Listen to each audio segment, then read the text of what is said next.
Monsignor Roberts' priestly mantra is taken from the scripture passage in Micah. He has shown you, O man, what is good, and what does the Lord require of you, but to do justice, and to love kindness, and to walk humbly with God. Today, he is celebrating his 40th anniversary to the priesthood. Born on the island of Bimini in 1953, Monsignor says he is blessed to have been raised by such a wonderful community where his priestly vocation was fostered. I owe a debt of gratitude to my parents and other family members, siblings as well, for helping to create a kind of a spiritual atmosphere that I was brought up in, being an altar server from a little boy, and getting a sense of church from way back then as a little child, even though I didn't understand much of it. However, later on in life, in high school, there was this a Benedictine nun by the name of Sister Aloysius Weber, who was out of Minnesota, and she told me one day that she said, "Simeon, you know, you have a vocation." And I would say, "Sister, what's that? What's that?" And so she said to me that, "I think God is calling you to be a priest." I said, "Okay, I don't know." And so she put me into the hands one time when Monsignor Morse came over. I went to Catholic High at the time in Freeport, and so Monsignor Morse, he conducted a retreat for us, and she told him about me, and he wanted, and he said that she made sure that I have a kind of a meeting with him, and sure enough, we did just that, and he told me that Sister mentioned to him that I have a vocation and that I'm interested in becoming a priest. So I said, "Well, I'm not sure about that, because I think that I want to get married and I want to have a bunch of children." Oh, Jesus Lord, I want to have a bunch of children, in his hands and stuff like that. And he told me, he said, listen here, you will have a lot of children. And St. Morse told me that you will have a lot of children. Sure enough, when I became a priest, well, Lord in the morning, you know what I mean?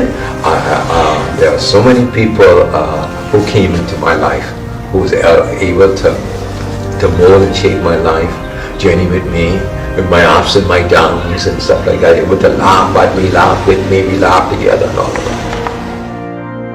He received his priestly formation at Regional Seminary of John Vianney in Trinidad and St. John's Abbey in Minnesota. In July 18th, 1980, he was ordained a deacon by the late Bishop Paul Leonard Haggerty, OSB, in his home parish, Holy Name Church in Baileytown, Bimini. On February 19th, 1982, he was ordained to the priesthood by Bishop Lawrence A. Burke, S.J., just 4 months after his consecration as bishop of the Diocese of Nassau.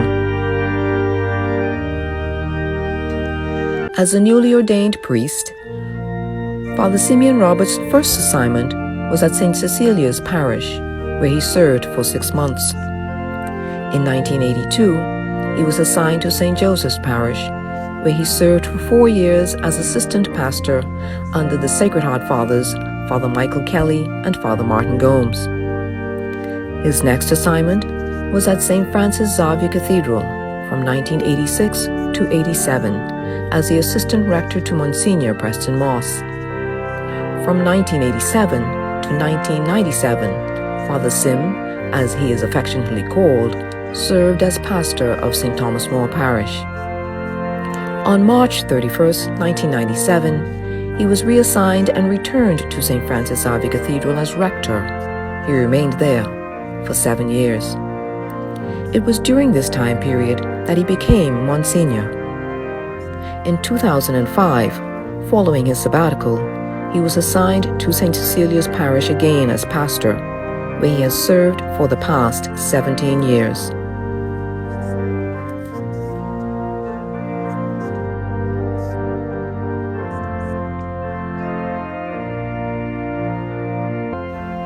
Along with his parish pastoral duties, Monsignor Roberts served on several committees, including hospital chaplain. However, very close to his heart are To Encounter Christ, known as TEC, Koinonia, and the drug unit at the Sandilands Rehabilitation Center, all of which he served as spiritual director. The programs that really meant a lot to me would be like that of TEC and Koinonia. Why?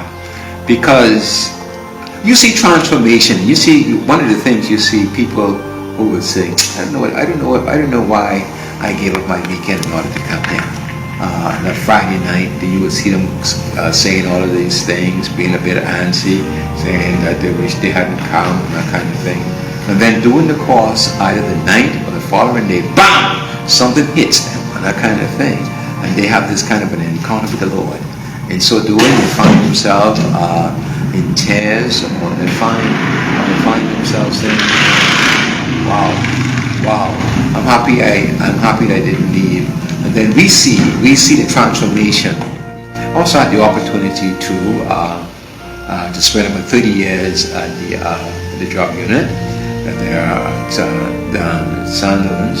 I've been challenged by a lot of those young men. A lot of them never liked the Catholic Church, and so I would just go. I would never tell them that I'm a Catholic priest, but they'll find out. And so my reflection to them is never ever about documents or just dogma, but it's always about sacred scripture, and we'll just sit there and we'll just elaborate on various passages and stuff like that, and see what it means to us, how it can help us to become better human beings.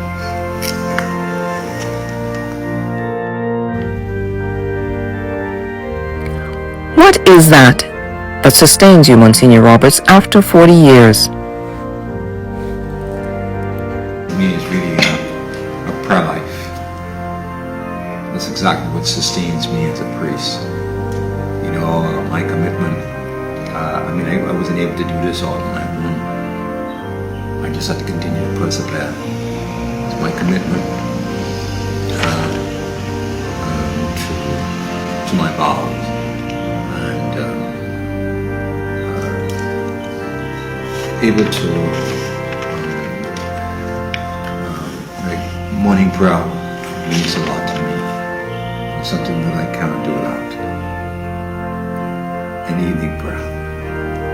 And finding time, to get deeply involved with spiritual readings and anything that would be able to assist me lift my spirits and help me along the way as a priest. And for that, I'm indeed grateful. The hardest thing as a priest that has been for me is that 2 years ago,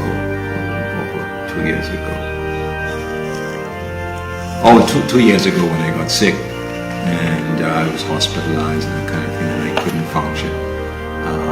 I'm the type of person that I want to celebrate Mass every day. There's absolutely nothing that would stop me from celebrating the Mass. I feel as if that's what I was sent here to do, and that's the commitment that I made. So you would notice that people would always say to me, Father Simeon, if there is ever a Mass that I can attend during the week, they always tell me, say, hey, if you come to St. Cecilia's where you are, there'll always be a Mass. And sure enough, whether it's going to be a holiday or whatever it is, I feel as if that I got to celebrate Mass. I just have to do that because it means the world to me. Again, it sustains me. Here I am, 40 years later. Congratulations.